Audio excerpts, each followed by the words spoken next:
Minister, I'd acknowledge the hospital pass that you're after been given with this project.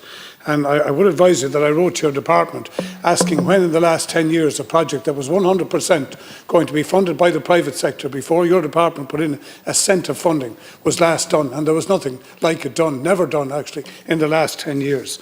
And the proposal at hand is that private monies will deliver the full investment of the airport. They will deliver the runway, the apron, the terminal buildings, the upgrades to the roads, all of the regulatory and operating licence, everything, before your department will be asked to provide a shilling to this.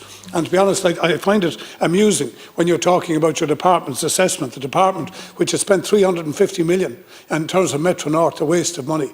A department that was cribbing about the search and rescue contract costing 60 million a year, who then wrote a contract for 100 million a year and at the same time reduced the operational efficiency of the helicopters involved. This is an equality issue to the South East, and it's also a pro rata strategic investment required, Minister. Does your department officials not realise we live on an island, Minister? That's the first thing. And secondly, if you walk down the corridor there, you'll see a copy of the proclamation which asserts equal rights for every citizen in this country. We are not getting that in terms of what you're describing, Minister. Thank you, Deputy. I think it's a little bit unrealistic to categorise this as some sort of once-in-a-lifetime opportunity for the state in terms of the funding is not required until the end. Effectively, the state has been asked to take a loan from private interests to be paid back in full in pro rata when it's completed. So whether the money comes at the start, the middle or the finish, the fact is the state has been asked to contribute significant funding to buy a pig in a poke in an extent based upon a business case that, being frank, could be stronger, could be a lot stronger in actual fact. And if it is stronger and if it can be strengthened, I'm open to seeing revisions of it and examining that further. I said there's no impediment whatsoever to the project proceeding as a private enterprise if it wants to do so. The state is being asked, however, to contribute, and the structure that's being proposed is that the state will contribute immediately once construction ends, before a single plane is taken off into the sky.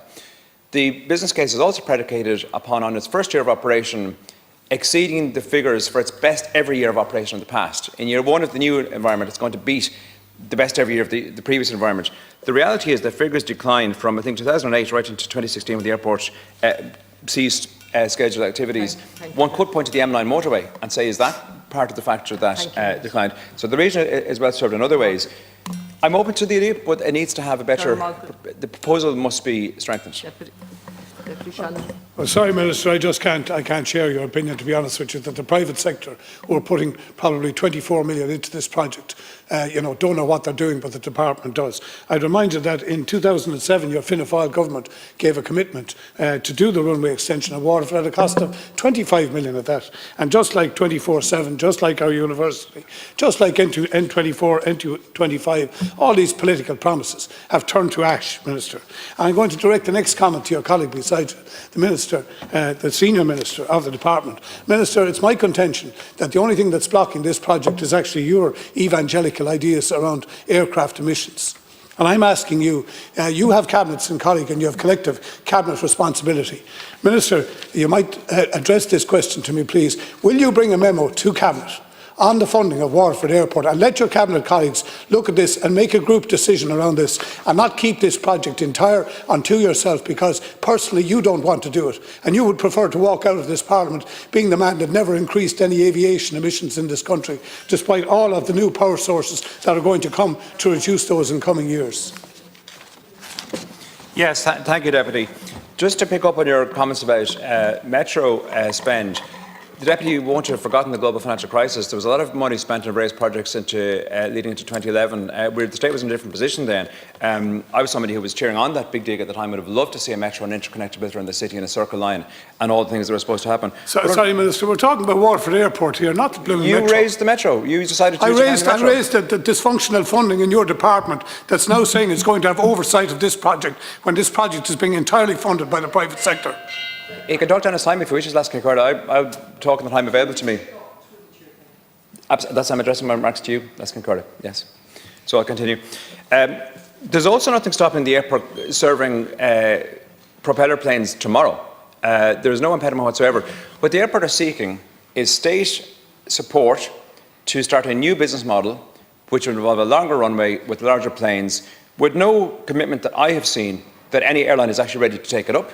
I have not seen any projected demand that stacks up.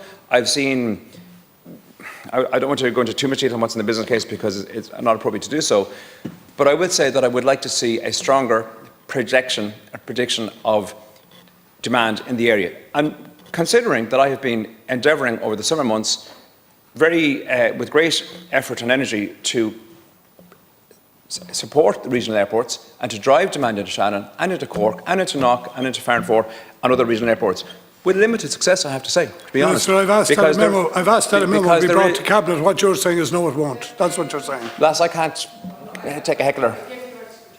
Thank you.